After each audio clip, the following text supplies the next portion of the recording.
Shalom, selamat malam Ibu Bapak Saudara-saudari yang dikasihi Tuhan Yesus Kristus. Jumpa lagi dalam doa malam pada saat ini. Mari sebelum kita bersama membaca dan merenungkan firman Tuhan, kita berdoa.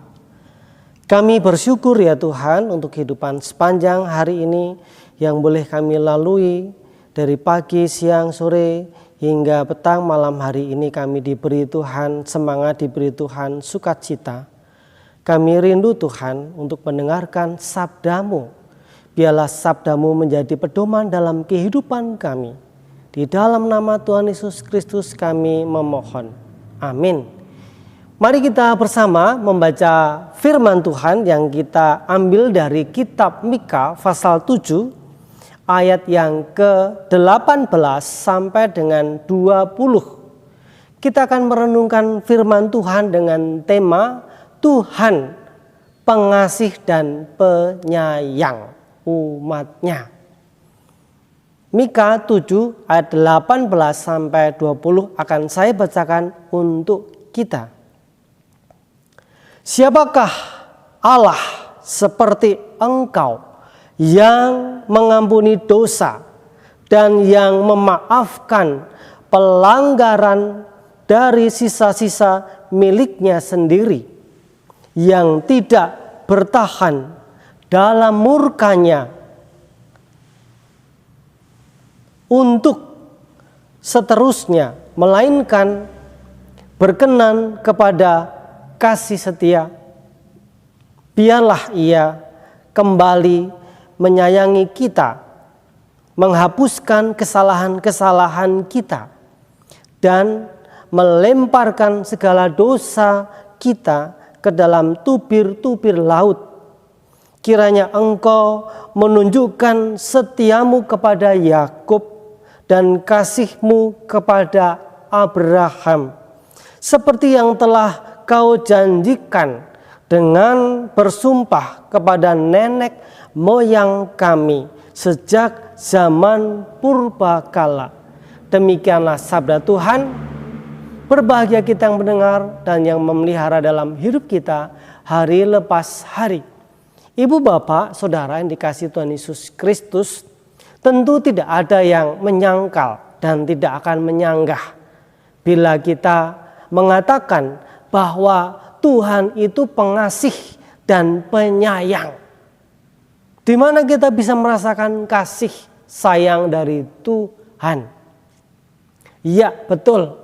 Kita orang yang berdosa, kita yang dengan sungguh-sungguh memohon pengampunan kepada Tuhan. Tuhan pasti mengampuni kita. Kita yang dengan rendah hati memohon petunjuk Tuhan, memohon tuntunan Tuhan di dalam melaksanakan hidup ini supaya tidak tersesat. Kita pasti akan dituntunnya melalui apa? Firman Tuhan yang mengingatkan kita. Nah, sebagaimana firman Tuhan yang kita baca pada saat ini, yang kita perhatikan dari kitab Mika pasal 7 ayat 18 sampai dengan yang ke-20 merupakan bagian dari perikop yang oleh Lembaga Alkitab Indonesia diberi judul Doa Minta Tindakan dan Belas Kasih Allah. Dari ayat 14 sampai dengan yang ke-20 merupakan bagian surat penutup dari kitab Mika ini. Nah, ibu bapak saudara-saudari yang dikasihi Tuhan Yesus Kristus, kita yang sudah dikasihi, disayangi oleh Tuhan, diampuni segala dosa dan kesalahan kita, kita diundang, kita diajak oleh Nabi Mika yang pada waktu itu mengingatkan umat Tuhan di bagian atau di wilayah kerajaan Yehuda. Kita tahu bahwa Mika bekerja pada abad sekitar 8 sebelum Masehi, pada zaman Raja Yotam, Ahaz dan Hizkia yang memerintah di Yehuda. Nah, di sana kita melihat bahwa ia mengingatkan umat Tuhan supaya hidup di dalam cinta kasih Tuhan, harus hidup di dalam pertobatan. Karena mereka sudah jauh melangkah meninggalkan kehendak Tuhan. Mereka menjadi orang yang munafik. Mereka di sisi lain beribadah kepada Tuhan. Namun di sisi lain mereka tetap menjalankan perbuatannya yang mendukakan Tuhan. Yang menindas sesamanya, bahkan mungkin para pejabatnya juga menindas rakyatnya, memeras rakyatnya. Mereka memerintah dengan semena-mena. Kita bersyukur pemerintah kita, bangsa kita memerintah bukan dengan tangan besi, namun memerintah dengan kasih, memerintah dengan ketulusan, memerintah dengan pelayanan yang luar biasa. Semoga negara kita semakin maju, semakin berkembang, semakin baik. Kita terus doakan pemerintah kita. Bapak Ibu Saudara yang dikasihi Tuhan Yesus Kristus, mari kita yang sudah dikasihi oleh Tuhan, diampuni dari segala dosa pelanggaran kita. Sebagaimana Mika pada waktu itu menyerukan kepada umat Tuhan, siapakah Allah seperti Engkau yang mengampuni dosa dan yang memaafkan pelanggaran dari sisa-sisa miliknya sendiri, yang tidak bertahan dalam murkanya untuk seterusnya, melainkan berkenan kepada kasih setia. Nah, disinilah Tuhan begitu setia mengasihi umatnya yang sungguh-sungguh bertobat. Mari kita tunjukkan pertobatan kita. Kita tunjukkan hidup kita sebagai rasa syukur Tuhan yang sudah memberkati kita dengan dua hal setidaknya. Yang pertama, mengakui segala dosa-dosa kita di hadapan Tuhan. Karena tidak ada satupun dosa yang tersembunyi, kecil apapun di hadapan Tuhan. Tuhan pasti tahu. Untuk itu kita harus meminta pengampunan kepada Tuhan, bertobat kepada Tuhan, menyesali akan segala dosa kita. Yang kedua, terus berusaha hidup seturut dengan kehendak Tuhan. Terus berupaya. Yang namanya manusia terjatuh, tersandung, itu wajar. Namun jangan menyerah, terus berupaya hidup seturut dengan kehendak Tuhan. Kita menuruti apa yang Tuhan kehendaki, yaitu hidup di dalam kasih. Kasih kepada siapa, Bapak Ibu Saudaraku? Yaitu kasih kepada Tuhan yang diwujudkan hidup mengasihi sesama kita. Biarlah kita hidup saling mengasihi sesama kita sebagai wujud kasih kita kepada Tuhan. Karena Tuhan kita adalah Tuhan yang pengasih dan penyayang. Bapak Ibu Saudara, untuk mengakhiri renungan pada saat ini sebelum kita menutup dengan doa syafaat, saya ajak kita untuk menyanyikan satu lagu yang berjudul Aku Mengasihi Engkau Yesus. Lagu rohani populer yang saya ingat dari sejak saya masih pra-remaja.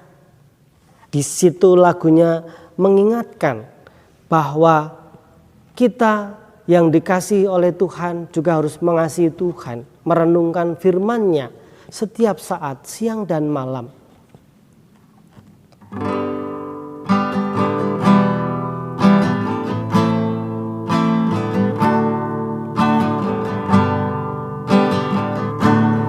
Aku mengasihi Engkau Yesus dengan segenap hatiku. Aku mengasihi Engkau Yesus dengan segenap jiwaku. Ku renungkan firman-Mu siang dan malam, ku pegang perintah-Mu dan Tuhan. Engkau tahu ya Tuhan, tujuan hidupku hanyalah untuk menyenangkan hatimu. Engkau tahu ya Tuhan, tujuan hidupku hanyalah untuk menyenangkan hatimu.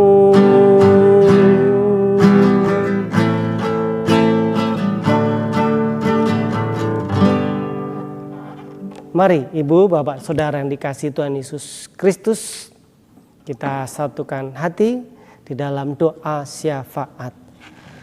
Bapa yang penuh kasih, kami bersyukur pada saat ini boleh mendengarkan sabda-Mu yang mengingatkan bahwa Tuhan pengasih dan penyayang kepada umat-Mu, terlebih mereka yang sungguh-sungguh hidup di dalam pertobatan, hidup yang mengasihi Tuhan, yang diwujudkan dalam hidup mengasihi sesama. Karena kami sadar Tuhan, ketika kami mengasihi Tuhan, kami harus mengasihi sesama kami. Karena Tuhan hadir di dalam kehidupan sesama kami, terlebih mereka yang dalam kesulitan, mereka yang dalam pergumulan, mereka yang dalam penderitaan. Tuhan, kami berdoa untuk situasi bangsa dan negara kami, terlebih untuk peristiwa yang mendukakan bangsa kami dengan tenggelamnya kapal yang menjadi kebanggaan kami ya Tuhan, kapal selam yang karam di perairan atau di Selat Bali. Tuhan yang memberkati, supaya Tuhan yang memberikan tempat yang terbaik untuk para patriot bangsa kami, penjaga kedaulatan negara Republik Indonesia yang harus gugur di dalam mempertahankan negara kesatuan Republik Indonesia ini pada saat melaksanakan latihan perang. Tuhan yang memberkati keluarga korban, diberi ketabahan, diberi kekuatan di dalam menerima dan menghadapi kenyataan yang tidak menyenangkan ini. Biarlah Tuhan memberikan ketulusan, keikhlasan, agar kehidupan keluarga yang ditinggalkan diberkati Tuhan, diberi Tuhan kemampuan untuk dapat menjalani kehidupannya di hari-hari ke depan. Dan biarlah Tuhan yang memberkati juga tim pencari bangkai kapal yang diupayakan supaya semaksimal mungkin sekuat tenaga baik TNI, Polri, dan juga tim SAR dan semua negara sahabat yang ikut membantu supaya dapat mengerjakan dengan semaksimal mungkin sehingga dapat mengangkat kapal yang sudah terbelah menjadi 3 dan juga para korban yang tentu keluarga mengharapkan bila dimungkinkan bisa diangkat, bisa diketemukan jasadnya untuk dimakamkan secara layak. Tuhan yang memberkati pemerintah kami dalam menghadapi, dalam mengatasi pandemi COVID-19 ini, beserta dengan warga negara yang tetap terus setia dan tetap terus menerapkan protokol kesehatan. Jangan sampai lengah, jangan sampai lelah, sehingga lupa memakai masker, lupa untuk jaga jarak, lupa untuk cuci tangan. Biarlah kami tetap terus menerapkan protokol kesehatan Tuhan, supaya penanganan pandemi COVID-19 ini tidak meningkat seperti di negara-negara yang pada saat ini sedang dalam kesulitan menghadapi wabah virus corona. Kami rindu Tuhan yang memberkati kami semua, pemerintah dan rakyat, supaya bersatu padu sehati, sehingga virus corona dapat segera berlalu dari Indonesia. Warga negara Indonesia tidak ada lagi yang harus terpapar ataupun bahkan menjadi korban. Kami serahkan ya Tuhan kehidupan bangsa dan negara kami ke dalam tangan kasih-Mu. Dijauhkan dari kerusuhan, dijauhkan dari kekacauan yang ada. Berkati para petugas keamanan, baik TNI, Polri, dan unsur-unsur dalam masyarakat bersatu padu untuk menjaga kesatuan Republik Indonesia ini tetap aman, tetap damai, sehingga kami dapat semakin tumbuh berkembang menjadi negara yang maju. Terima kasih ya Tuhan Yesus untuk firman-Mu. Kami serahkan kehidupan kami untuk istirahat malam hari ini di dalam lindungan cinta kasih Tuhan Yesus. Di dalam nama-Mu kami berdoa mengucap syukur. Haleluya. Amin. Demikian Ibu Bapak Saudara, doa malam sudah usai. Tuhan memberkati kita semua. Amin.